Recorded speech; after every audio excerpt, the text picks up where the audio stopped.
জয় রাবণ রাম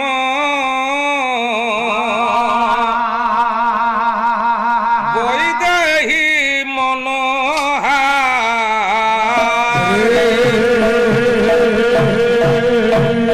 কৌশল্যানন্দন হে বিশ্ব বন্দন প্রভু কাণ্ড কোদণ্ড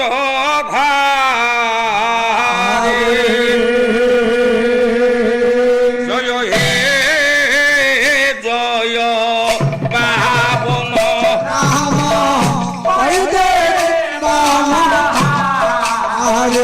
জয় হে জয় পাবন রাম বৈদেহী মন কৌশল্যানন্দন হে বিশ্ব বন্দন কৌশল্যানন্দন হে বিশ্ব বন্দন কাণ্ড কোদণ্ড জয় হে জয় পাবন রাম বৈদেহী মন হে জয় পাবন রাম বৈদেহী মন কেহু পদরজ তারি থিলা দিনে সাপ বাউ তাম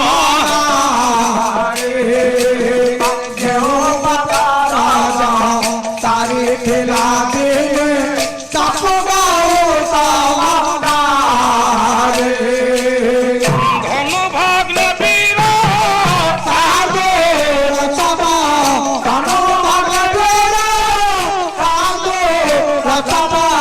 রঘুপতি দর পহারে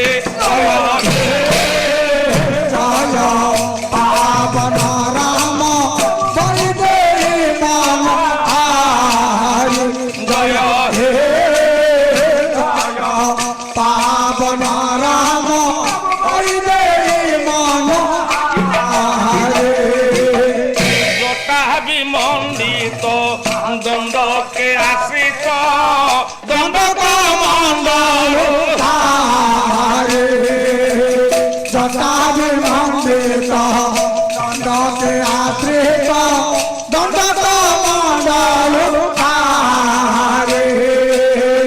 দর্শনে হেন্দিলে ব্রহ্মপদ বিকো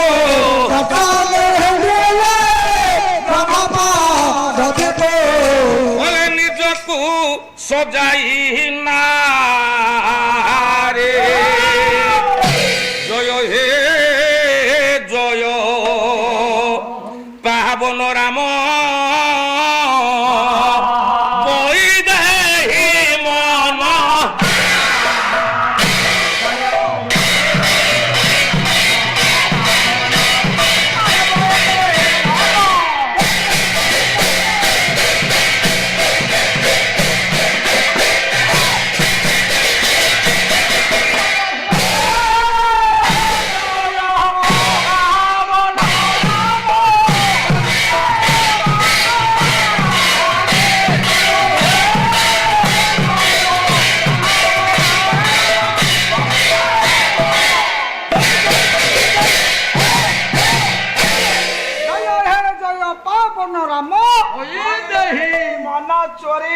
অচত্র বদনম ব্রহ্মা বাহুর পরহরে অভালোচন শম্ভো ভগবান বাদরায়ণ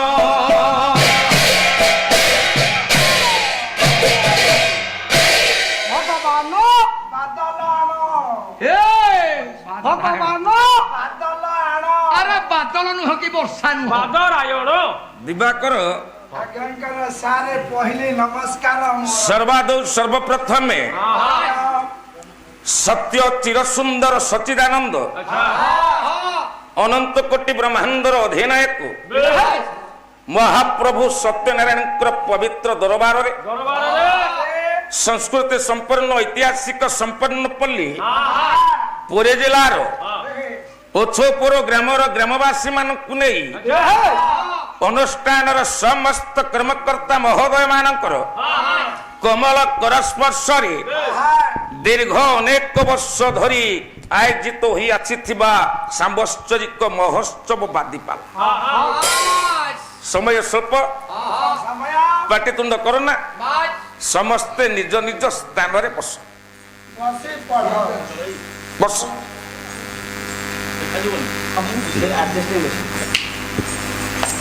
ବସ। ଆଜ୍ଞା ସାର୍, ନମସ୍କାର ସାର୍। ସମ୍ମାନୀୟ ମୋର ଆଜ୍ଞା। ମଞ୍ଚ ମଣ୍ଡନ କରିଥିବା ପବିତ୍ର ଆର୍ଯ୍ୟାବର୍ତ୍ତର ସର୍ବଶ୍ରେଷ୍ଠ ସନ୍ତ ଜ୍ଞାନୀ ବିବେକୀ ବେଶ। ମୋର ପଣ୍ଡିତ କଦମ୍ବ ମହୋଦୟ, ଉତ୍କଳିଆ ଶ୍ରୀମନ୍ତିନୀ କଲ୍ୟାଣମୟୀ ଭଗବତ ପ୍ରିୟଦର୍ଶିନୀ ବାତ୍ସଲ୍ୟମୟୀ ମମତାମୟୀ କରୁଣାମୟୀ ମା ଭଉଣୀ ମାନେ ମୋର ସମଧର୍ମୀ ସମମର୍ମୀ ଯୁବବନ୍ଧୁ ସମାଜ ଏବଂ ଆଗାମୀ ଭାରତ ବର୍ଷର ଭବିଷ୍ୟତ ଛୋଟ ଛୋଟ କୁନାକୁନି ପିଲାମାନେ ମଞ୍ଚ ମଣ୍ଡନ କରିଥିବା ମୋର ବିଜ୍ଞାନୀ ଜ୍ଞାନୀ ସନ୍ତ ବିବେକୀ ପଣ୍ଡିତ ମହୋଦୟ ମାନଙ୍କର ପଦାରବିନ୍ଦରେ ଇଏ ଅଧୀନ ତ୍ରିଲୋଚନର ଅନନ୍ତ କୋଟି ପ୍ରଣାମ। ଆମର ସେଇ ତରକୁ ପହିଲି ଗୋଟେ ଗୋଟେ ଆଜ୍ଞା। ଦିବାକର ଆଜ୍ଞାଙ୍କର ସାର ନମସ୍କାର। ଆଜି ହଉଛି ପାଲାର ଅଧିବାସ ରଜନୀ। ରଜନୀ ଆଜ୍ଞା। ଆମ୍ଭ ମାନଙ୍କର ଦ୍ୱିତୀୟ ସ୍ତବକ ବା ଦ୍ୱିତୀୟ ପାଖ। ହଁ ସାର୍। ପ୍ରଥମ ପର୍ଯ୍ୟାୟରେ ଓ ଆମର ଶ୍ରଦ୍ଧେୟ ସାନ ଭାଇ ନିରଞ୍ଜନ ବାବୁ ଆସିଲେ। ଆରେ ପୁଅ ଦିବାକର, ଆଜ୍ଞାଙ୍କର ସାର୍। ଇଏ କଣ ବିରୁଡି ମାରୁଥିଲା ମୋ ସାନ ଭାଇ କି? ନାଇଁ ସାର୍, ଓଡସ।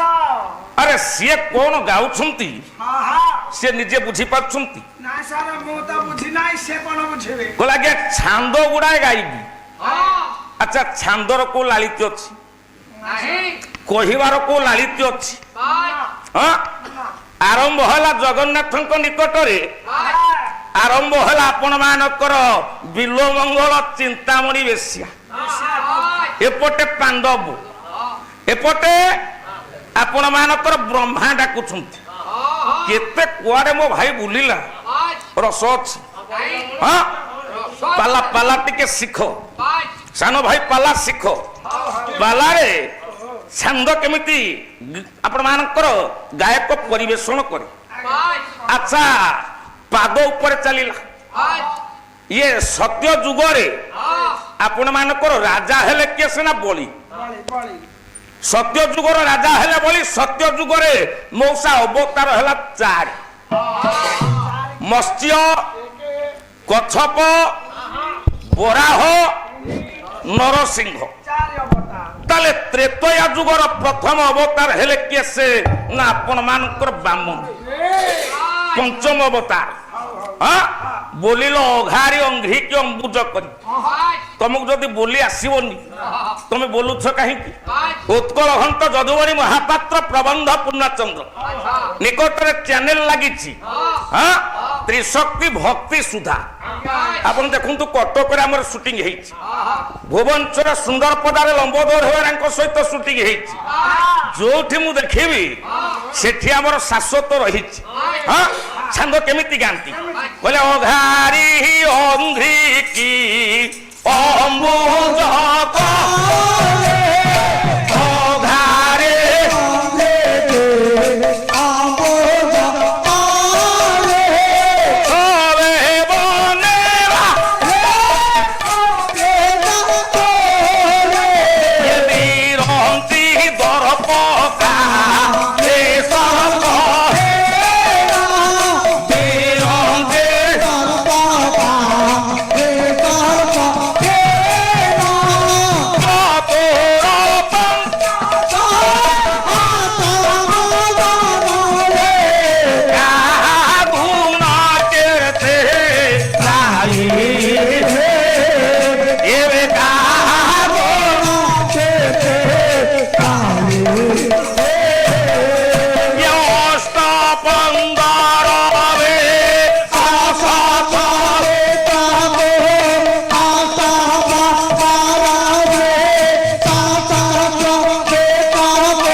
ନା ହେଲା ଅଘାରି।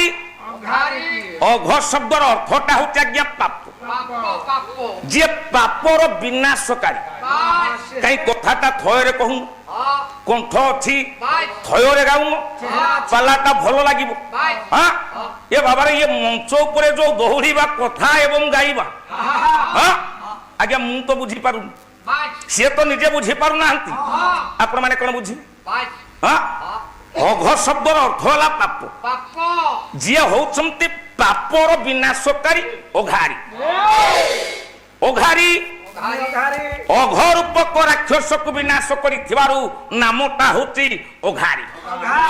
ତାହେଲେ ପାଦ, ଯଦି ପାଦକୁ ପଦ୍ମ ସହିତ ଆଜ୍ଞା ତୁଳନା କରାଗଲା, ଇଏ ପାଦଟା ପଦ୍ମ କାହା ପାଇଁ ନା ଭକ୍ତଙ୍କ ପାଇଁ, ଭକ୍ତଙ୍କ ପାଇଁ। ଆଚ୍ଛା ପାପୀ ମାନଙ୍କ ପାଇଁ ଇଏ ପାଦଟା ପଦ୍ମ କି? ହଁ ଯେତେବେଳେ ବାମନ ଦ୍ୱାରରେ ଆପଣ ମାନଙ୍କର ଦ୍ୱିତୀୟ ପାଦଟା ସ୍ୱର୍ଗକୁ ଯାଇଛି, ଇଏ ସ୍ୱର୍ଗକୁ ଯାଇଥିବା ପାଦକୁ ବର୍ଣ୍ଣନା କଲେ ସନ୍ଥ ଭୀମ ବହି ପଶ୍ଚିମ ଓଡ଼ିଶାର କବି 1855 ମସିହାର କବି। କଣ କହିଲେ? କହିଲେ ଯାହାର ଲୋମ ମୂଳେ ମାଳ ମାଳ ମେ ଦିନେ,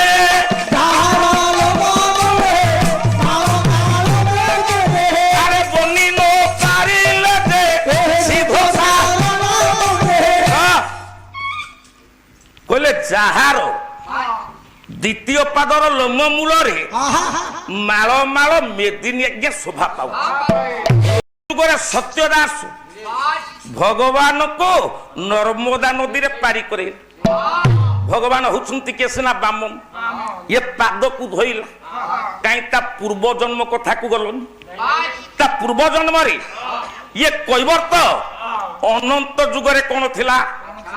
ଯେତେବେଳେ ଅନନ୍ତ ଯୁଗରେ ଆପଣ ମାନଙ୍କର ଇଏ ସମଗ୍ର ସୃଷ୍ଟି ଆଜ୍ଞା ପ୍ରଳୟ ହୋଇଥିଲା, ଠିକ ଅଛି।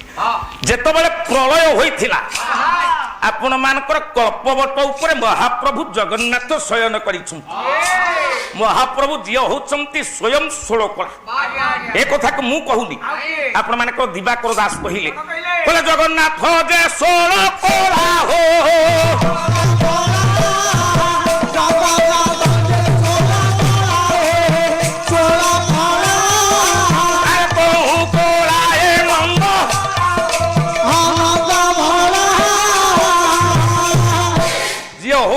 ଅବତାରୀ ପୁରୁଷ ସ୍ୱୟଂ ନୀଳାଦ୍ରି ମହୋଦୟ ମହାପ୍ରଭୁ ଜଗନ୍ନାଥ କଳ୍ପବଟ ଉପରେ ଶୟନ କରିଛନ୍ତି।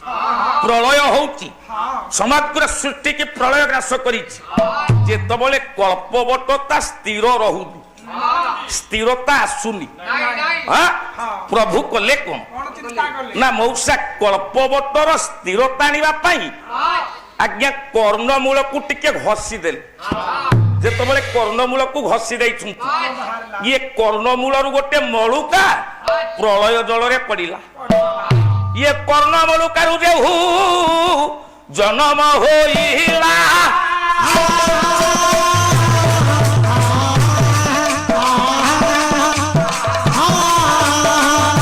ଏହି ପରିଣାମ ତାର କୈବର୍ତ୍ତ ହେଲା। କର୍ଣ୍ଣମଳୁକାରୁ ମଳୁକା ସୃଷ୍ଟି ହେଲା, କର୍ଣ୍ଣରୁ ମଳୁକା ସୃଷ୍ଟି ହେଲା, ଜାତ ହେଲା। ଇଏ କର୍ଣ୍ଣମୂଳରୁ ସୃଷ୍ଟି ହେବାରୁ ନାମଟା ହେଲା କୈବର୍ତ୍ତ। ହସ୍ତ ଯୋଡ଼ିଦେଲା ପ୍ରଭୁଙ୍କ ନିକଟରେ, ଦେଖିଲେ ପ୍ରଭୁ କାହିଁକି ମତେ ସୃଷ୍ଟି କରୁ? ନା ଇଏ ସଂସାରରେ ଇଏ ପ୍ରଳୟ ଜଳରେ କଳ୍ପବଟର ସ୍ଥିରତା ଆସୁନାହିଁ। ଇଏ କଳ୍ପବଟକୁ ତୁ ସ୍ଥିର କର ନା ପ୍ରଭୁ। କାତ ଯଦି କଳ୍ପବଟ ହେଲା ଡଙ୍ଗା, ତାହେଲେ ଏ ଡଙ୍ଗା ରୂପକ କଳ୍ପବଟକୁ ସ୍ଥିରତା ଆଣିବା ପାଇଁ କାତ ଦରକାର। ଭଗବାନ ହସ୍ତରେ ଧରିଥିଲେ ମୋହନ ବଂଶୀ, ଇଏ ମୋହନ ବଂଶୀକୁ ବଢାଇ ଦେଲେ। ଇଏ ମୋହନ ବଂଶୀ ସାହାଯ୍ୟରେ ଆଜ୍ଞା କୈବର୍ତ୍ତ କାତ କରି ଇଏ କଳ୍ପବଟକୁ ଆଜ୍ଞା ସ୍ଥିରତା ଆଣିଲା। ଆଜ୍ଞା ଦେଖନ୍ତୁ କର୍ଣ୍ଣ ମଳୁକାରୁ ଜନ୍ମ ହେବାରୁ ନାମଟା ହେଲା କୈବର୍ତ୍ତ। ଅନନ୍ତ ଯୁଗ ବାବାରେ ସେଦିନ ଦେଖନ୍ତୁ, ତାପରେ ପ୍ରଭୁ को दर्शन करिया पई ये কৈবর্ত अनंत जुगरे आज्ञा कच्छप बोलते कईच रूप रे जन्म नेला गोटे कूर्म रूप रे जन्म नेला बापा जेतबले कूर्म रूप रे जन्म नेला भगवान को ये क्षीर सागर रे दर्शन करिया पई ये कूर्मता जेतबले जाउची अनंत सदिया शयन करिछुंती महाप्रभु सत्यनारायण महाप्रभु निकट रे अनंत सर्पार भेड़ारे जेतबले पादटी को रखी महाप्रभु को दर्शन करिया पई आज्ञा थंटटा को बढ़ाई देला माँ लक्ष्मी थिले पाद निकट नारायण पाद सेवा करुथिले एक शक्त चटकणी मारिदेले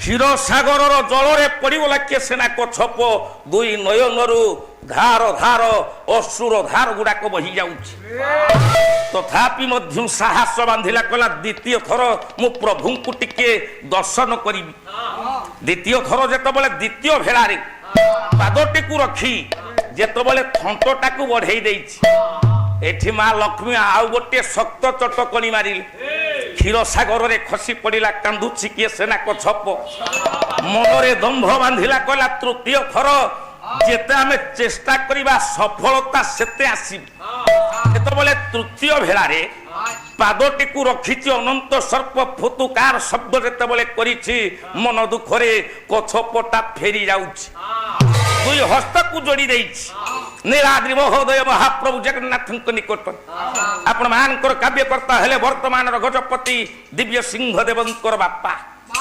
गजपति वीर किशोर देवंकर लेखनी मनटा चलचंचल हो उठिला कहले प्रभु आपण पूरा भक्त भाव विनोदिया आपण पूरा अनंत कोटि ब्रह्मांडर अधिनायक कहले भुज तो ओले मोते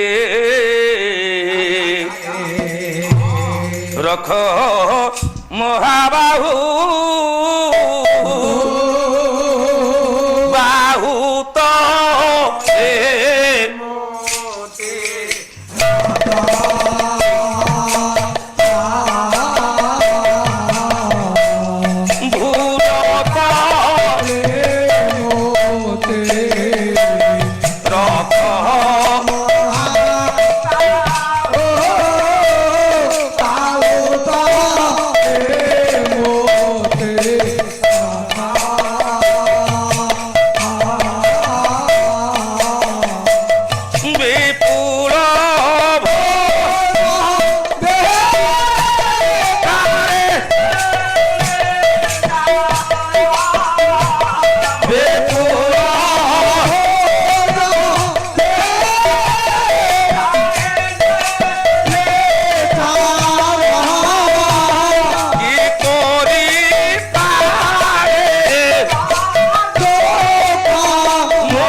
ଭାବରେ ଫେରି ଯାଉଛନ୍ତି କିଏ ସେନା କଚ୍ଛପ ମହାରାଜ ଅନନ୍ତର୍ଯ୍ୟାମୀ ନାରାୟଣ ମନ ମଧ୍ୟରେ ଜାଣି ବୋଲେ ମୋ ଭକ୍ତଟା ଫେରି ଯାଉଛି ଦେଖିଲେ ହେ କଚ୍ଛପ ଆରେ ଯେଉଁ ଲକ୍ଷ୍ମୀ ତୋତେ ଦଣ୍ଡ ଦେଲେ ଯୋଉ ଅନନ୍ତ ସର୍ପ ତାର ଫୁତ୍କାର ଶବ୍ଦରେ ତୋର ଶରୀରକୁ କମ୍ପମାନ କଲେ ହେ ପୁଅ ମୁଁ ତୋତେ ବର ଦେଉଛି ସତ୍ୟ ଯୁଗରେ ମୁଁ ବାମନ ଅବତାର ହୋଇଯିବି ସତ୍ୟ ଯୁଗରେ ତୋର ନାମ ହେବ ସତ୍ୟନାଶ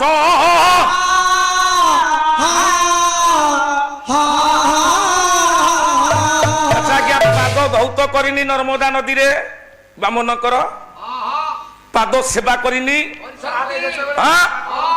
ଏ ପୁଅ ସେତିକି ଇଏ ପାଦକୁ ଆଉ କିଏ ବନ୍ଦନା କରିଛି ଦେଖନ୍ତୁ ସତ୍ୟ ଯୁଗରେ ପ୍ରହ୍ଲାଦ ପ୍ରଭୁଙ୍କର ପାଦକୁ ଏମିତି ଆଜ୍ଞା ଜପ କଲା ବନ୍ଦନା କଲା ଦେଖନ୍ତୁ ବାପାର ବିଦାରଣ ହେଲା ଆପଣ ମାନଙ୍କର ପକ୍ଷ ବିଦାରଣ ହେଲା ଯିଏ ବାପାଙ୍କୁ ଭଗବାନଙ୍କର ଜାନୁ ଉପରେ ନରସିଂହଙ୍କର ଜାନୁ ଉପରେ ଯୁଗ ଯୁଗ ପାଇଁ ଆଜ୍ଞା ରହିଗଲା କିଏ ସେନା ବାପା ଶବ ସଂସ୍କାର ହେଲା ଯେଉଁ ପାଦ ପଦ୍ମକୁ ଭଜନ କରି ମା ଓଇ ସୁଲକ୍ଷଣୀ ହେଲା ହାତର ଶଙ୍ଖାଟା ବଜ୍ର ରହିଲା ମଥାରେ ସିନ୍ଦୁର ରହିଲା ଇଏ ପାଦକୁ ଧ୍ରୁବ ବନ୍ଦନା କରି ଇଏ ପାଦକୁ ଧ୍ରୁବ ବନ୍ଦନା କରିନି ଆଉ କିଏ ବନ୍ଦନା କରିଛନ୍ତି ଆପଣ ମାନଙ୍କର ଏଇ ପୁରୀ ଜିଲ୍ଲା ଗୋପ ବ୍ଲକ ଆପଣ ମାନଙ୍କର ନେତପୁର କବି ହଉଛନ୍ତି ଆପଣ ମାନଙ୍କର ଦିଗାମ୍ବର ପରିଡ଼ା ପାଲା ମଞ୍ଚରେ ବସିଲେ ଇଏ ଗାୟକ ମାନେ ପାଲା ପରିବେଷଣ କରିପାରିବେ ମୁଁ ଅନେକ ମଞ୍ଚରେ ଦେଖିଛି ମୋ ପାଲା ମଞ୍ଚରେ ବସିଛନ୍ତି ଯଦି ସେ ମଞ୍ଚରେ ବସିବେ ଆଜ୍ଞା ଛାନ୍ଦ ବୋଲନ୍ତୁ ଶ୍ଲୋକ ବୋଲନ୍ତୁ ଆଜ୍ଞା ସେ ପାଲା କରିଦେବେ ଏଭଳି ଜ୍ଞାନୀ ବୟସ 95 ବର୍ଷ ଦ୍ୱିତୀୟ ଶ୍ରେଣୀ ପର୍ଯ୍ୟନ୍ତ ପାଠ ପଢିଛନ୍ତି ଗୋଟିଏ ପଦ କଲମ କଲେ ରାଗଟା ହେଲା ଚକ୍ଷି ସୁନ୍ଦର ଭାବରେ କାବ୍ୟକର୍ତ୍ତା କହିଲେ ଏ ପୁଅ କହିଲେ ଏ ରାମ ନାମ ରମଣୀୟ ଦେଖ ଦେଖ ପୁଅ ନିରଞ୍ଜନ ପାଲାଟା କେମିତି କହିଲେ ରାମ ନାମ ରମଣୀୟ ଇଏ ଜପେ ଶମ୍ଭୁ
राम शब्द टू बोली गया रमणीय सुंदर शब्दटा ये संसार अच्छी कि राम पाद पद्म को भजन कले किए से ना आपण मानकर भगवान शंभु आपण मानकर कर्म कर्मदायक देवदेव महादेव नाम भजन कले प्रभुंकर पाद को वंदना कले देखंतु आज्ञा जुग जुग पई मृत्युंजय होई गले देवदेव महादेव सेते कि दशु रत्नाकर राम नाम जपी पाला कि आज्ञा राम नाम जपी पाला कि मोरा शब्द को जपिला ए कथा को मु कहूनी आपण मानकर गोस्वामी तुलसीदास जी महाराज रामचरित मानस सुंदर भाव गोटे पद आज्ञा कलम कले कले ओलट नाम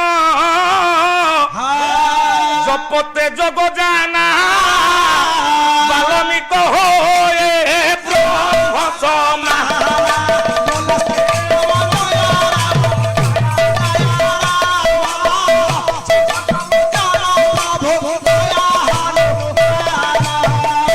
ଆଜ୍ଞା ଭୁଲ ଥିଲେ ସଂଶୋଧନ ହୁଏ। ରାମ ନାମ ପଶିଲାନି ମୁଖରେ, ମୋଟେ ନାମ ମରା ଶବ୍ଦକୁ ଜପ କଲେ। ଇଏ ମରା ମରା ଓଲଟ ନାମ ଜପ କରି କରି ଆଜ୍ଞା ଆପଣ ମାନଙ୍କର ନାମଟା ତୁଣ୍ଡକୁ ଚାଲି ଆସେ। 60,000 ବର୍ଷ ଜପ କଲେ ପ୍ରଭୁଙ୍କର ପାଦକୁ ବନ୍ଦନା କଲେ, ନାମକୁ ଜପ କଲେ, ଶରୀର ବଲ୍ମିକ ବୋଲନ୍ତେ ଉଇ ହୁଙ୍କା ହୋଇଗଲା ମୌସ। ଉଇ ହୁଙ୍କାରୁ ଜନ୍ମ ନେବାର ନାମଟା ହେଲା ବାଲ୍ମିକ। ଇଏ ପାଦକୁ ବନ୍ଦନା କରିନାହାନ୍ତି ଆଜ୍ଞା, ଇଏ ପାଦକୁ ବନ୍ଦନା କରିନାହାନ୍ତି। ମାର୍କଣ୍ଡେୟ ଋଷି ଯେତେବେଳେ ପ୍ରଳୟ ଜଳରେ ଭାସି ଯାଉଥିଲେ, ଆପଣ ମାନଙ୍କର ମୋର ପରମ ପୂଜ୍ୟସ୍ପଦ ଗାୟକ ବ୍ୟାସ ଲକ୍ଷ୍ମୀଧର ଦାସଙ୍କର ଲେଖନୀ ମନଟା ଚଳଚଞ୍ଚଳ ହୋଇଉଠିଲା। ଗୋଟିଏ ପଦ ସୁନ୍ଦର ଭାବରେ କହିଲେ, କଣ କହିଲେ? ମାରକଣ୍ଡ ଋଷି ଯାଉଥିଲେ ଭାସି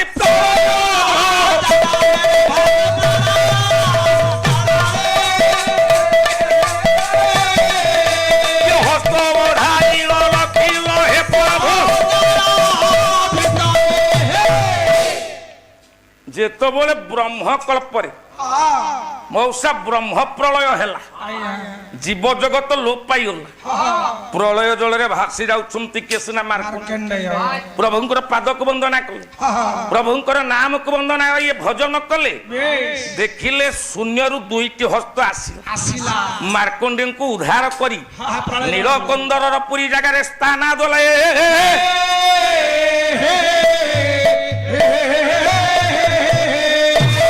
ପ୍ରଭୁଙ୍କର ପାଦ ପଦ୍ମକୁ ଭଜନ କଲେ କିଏ ସିନା ମାର୍କଣ୍ଡେୟ।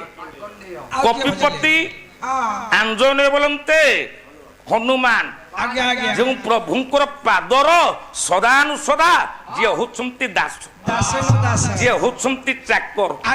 ଦେଖନ୍ତୁ ଆଜ୍ଞା, ପ୍ରଭୁଙ୍କର ନାମକୁ ଜପି ପାଦକୁ ବନ୍ଦନା କରି 100 ଯୋଜନ ଲଙ୍କାକୁ ଦେଇନାହାନ୍ତି। ଆରେ 100 ଯୋଜନ ଲଙ୍କାକୁ ଦେଇନାହାନ୍ତି। ପ୍ରଭୁଙ୍କର ପାଦ ପଦ୍ମକୁ ବନ୍ଦନା କରି ହନୁମାନ ବାପା 4 ଯୁଗରେ ଅମର ହୋଇନାହାନ୍ତି, ଅମର ହୋଇଛନ୍ତି। ତାହେଲେ ଇଏ ପାଦକୁ ଆଜ୍ଞା ତ୍ରେତୟା ଯୁଗରେ ଇଏ କୈବର୍ତ୍ତ କିଏ? ତ୍ରେତୟା ଯୁଗରେ କୈବର୍ତ୍ତ କିଏ? ନା ସତ୍ୟ ଯୁଗରେ ସତ୍ୟ ଦାସ। ତ୍ରେତୟାରେ ଇଏ ତ୍ରେତୟାରେ ନାମ ତାର ସୁକୃତି ଯେ ଥିଲା,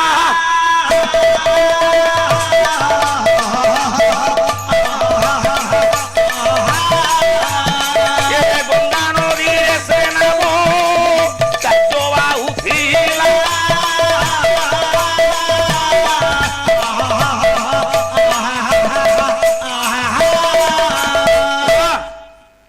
ତ୍ରେତୟା ଯୁଗରେ ନାମଟା ଥିଲା ସୁକୀର୍ତ୍ତି, ନାମଟାକୁ ଗଙ୍ଗା ନଦୀର ମଝିରେ ଆଜ୍ଞା କାତ ପୋତିକିରି ଖଟେଇ ଦେଇଛି।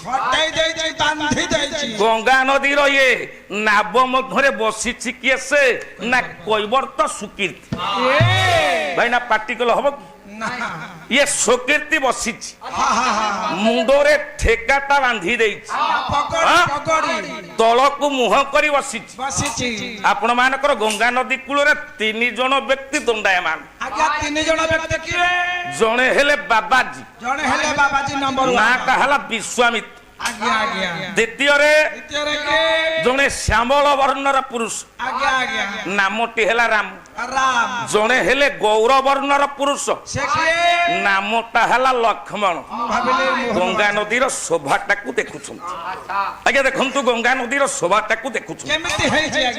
କବି ଓଡ଼ିଶା ଆକାଶର ଅମ୍ଳାନ ଜ୍ୟୋତି, କବି ସମ୍ରାଟ ଉପେନ୍ଦ୍ର ଭଞ୍ଜ।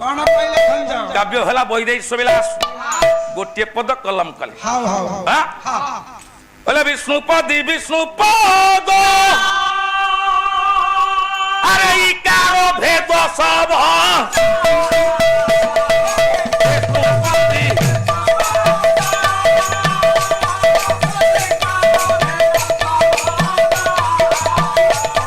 ଇଏ ତରଣୀରେ ଗୋତା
ହବ ଏମିତି?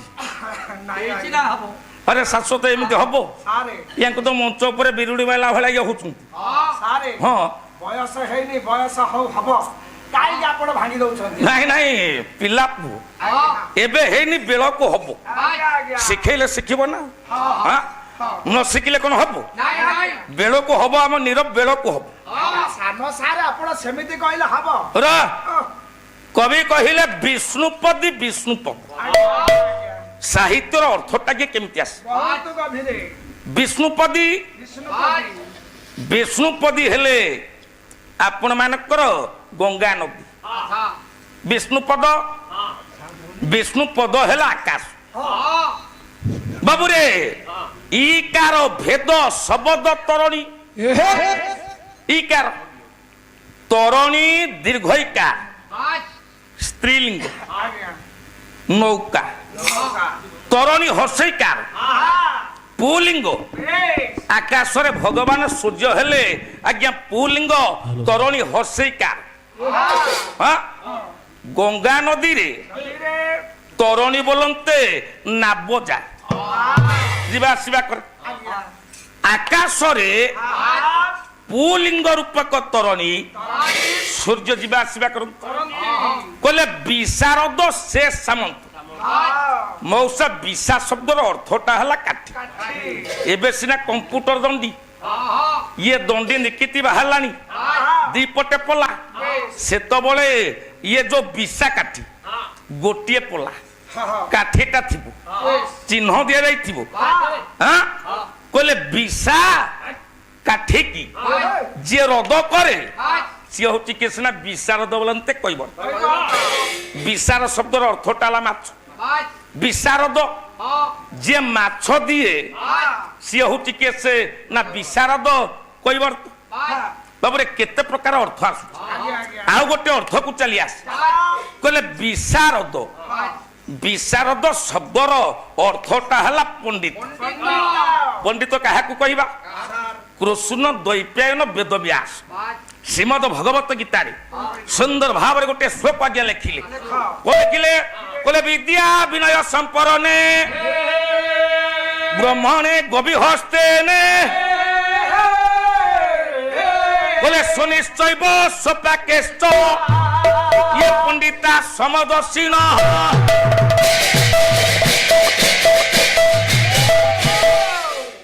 ବିଦ୍ୟା ବିନୟ ସମ୍ପନ୍ନ ବ୍ରାହ୍ମଣକୁ ଗବି ଗାଈ, ସୁନି କୁକୁର, ହସ୍ତିନୀ ହାତୀ, ସୋପାକ ହେଲା ଚାଣ୍ଡାଳ।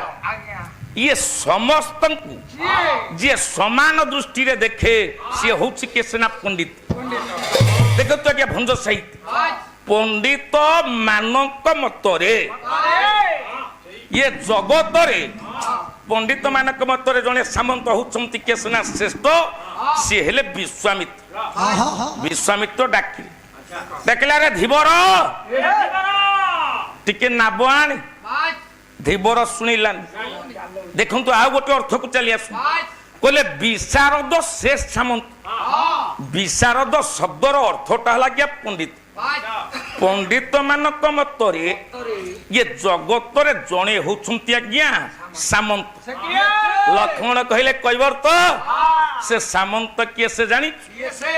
ଜଗ ବନ୍ଧୁ ପରେ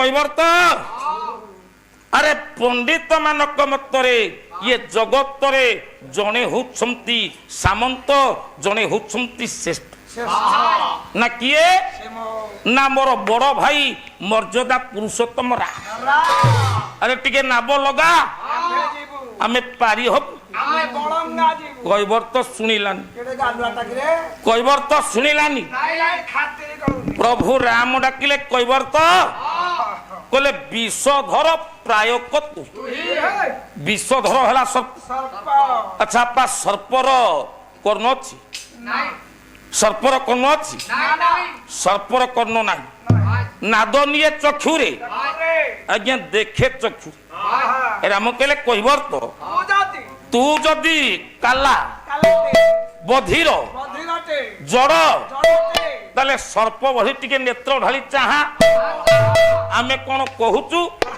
आम कथा को टिके हाँ कहबर तो आज्ञा सर्प निकट रे पद्मतला बोलिले सर्प आज्ञा फणा टेकेना टेकेनी मौसा फणा टेकेना टेकेनी जेतो बोले राम कहीदेले बोले विषधर प्राय तू आज्ञा फणाटा को टेकी देला केसना कहबर तो मुंडटा को ऊपर को टेकिला डकिला राम कहला बाधिला कहला मु काला मु जड़ मु बधिर मु छोटिया विषधर सर्प कहले राम बाधिला ये कथा मु कहूनी आपण मानकर सर्प जोनान कवि सूर्य बलदेव रथ ते पद छंद आसी हाँ नीरा बाबू एमती हबटी हाँ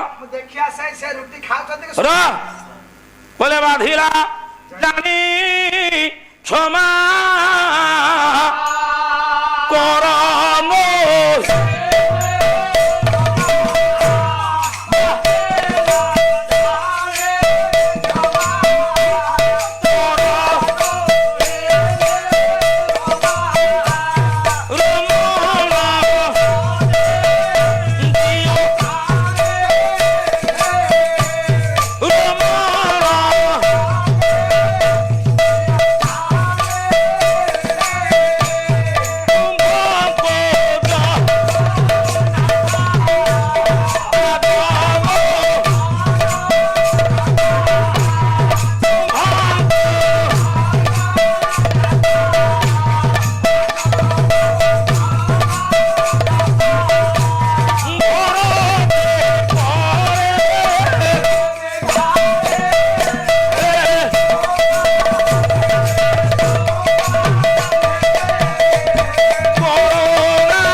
राम बाधिला कहब तो कहला राम बाधिला कारण आपण जने होचंती महाकाल सर्प मु छोटिया विषधर सर्प बोली आपण मते आख्या देली काहे कि ना मु काला मु बधिर मु सुनी पारुनी हां कहले नेत्र ढाली मु चाहिबी देखिबी तमे कोन संकेत दबो मु बुझिबी हां कहले राम मु काहे कि सुनिलिनी भाई मु काहे कि सुनिलिनी कुआडे पळौछ मु कहली कुआडे पळौछ ना कोन ठीक अछि से हम गां लोक हम घर लोक आपण जानि पारु ना कहबो तो कला काहे कि सुनिलिनी कवि सम्राट भंज आइले वैदेश विलास এইটি ধীবর কহিলা রাম কলে পুଅ কলে মু কালা মু জড় মু বধির হ্যাঁ কলে বধির নু হইবির বইলা কৌধিবার